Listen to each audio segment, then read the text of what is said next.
I'd like to offer some notes on the use of this CD and describe some of the processes we'll be using in this training course. Firstly, I'd like to describe the compiler that we're going to be using throughout this course. It is known as Dev C++. This is actually not just a compiler, it's an integrated development environment, an IDE, as we described from the last section. It is actually an editor, a compiler, and even a debugger. It's freely downloadable from the internet.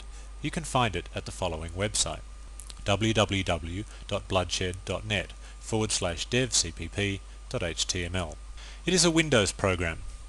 You can use it in a Windows environment, but if you're developing programs in other environments such as Unix or Mac, you will not be able to use this program. You'll need to go out and either purchase another one or get one for free.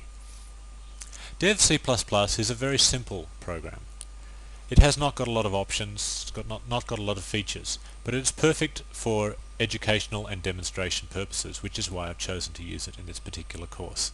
The Dev C++ screen is not cluttered and not confusing, and therefore I find it ideal for teaching this sort of course. You'll notice the use of the word C++ in the title of this program. That is because it's actually a C++ compiler as well as a C compiler.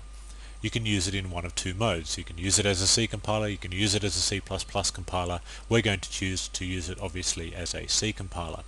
There are many other programs out there in the world that will do this sort of thing for us, especially in the Windows world, notably the Microsoft program Visual C++ and the Ball & program C++ Builder. These are industrial strength professional compilers, mostly for C++ development of course, and they are each quite expensive. It should be noted, however, that both of these programs are specifically designed for developing Windows programs. I want to stress that this course is not about developing Windows programs. Even though we're going to be developing in the Windows environment using a Windows product, we're not developing specific Windows programs. We will be writing platform-independent code. The code that we write, every single line, will be able to be compiled on any platform: Unix, Windows, even DOS, OS2, Mac, or whatever you like. We will be writing no code that is designed for the Windows environment only. I'll talk more later about the standard C library.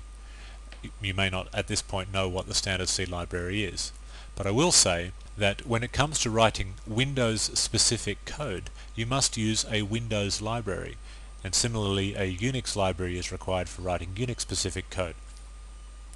Neither Windows nor Unix libraries form part of the standard C library and are not therefore considered part of the definition of the C language, so we will not be covering them.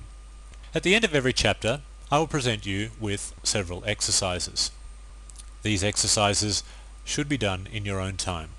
When I give you an exercise, you should go away and work the exercises through yourself. When you believe that you have got them completed and working, or if you believe that you can't do them, then come back to this CD and continue. At that point, I will be providing worked solutions. I will describe each of those solutions and I will show them to you on the screen. You can also find the source code in source files on this CD. I cannot stress highly enough how important it is for you to do these exercises. I have taught very many people how to program in the C programming language over the years. Some succeed, some fail. Primarily the difference between those that succeed and those that fail is the level of practice that they put in. It is simply not possible to learn C programming or any kind of programming from a book, from listening to an instructor, or from watching a CD. It simply can't be done. You must get down and practice. You must write the code and make the mistakes, develop programs, debug them.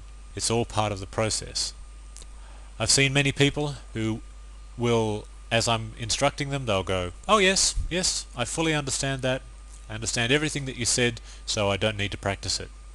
It is not enough to understand programming. It's not enough to understand a programming technique or a concept. You must do it. And I can't stress this highly enough. I was the same way myself. Until you actually do it, until you write a piece of code, several things don't become clear about that code.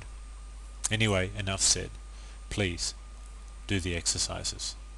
practice, practice, practice. It's the best way to become a good programmer. Furthermore, many of the exercises that I present to you will actually be components of a larger project. We will be developing a project almost from the beginning of this training course that will grow and grow and grow in complexity until by the end of this course you'll have quite a sophisticated and complex program. It will be using many of the advanced techniques and concepts that I described to you. We'll start simple, very simple project, and then gradually introduce more and more techniques until the project is completed.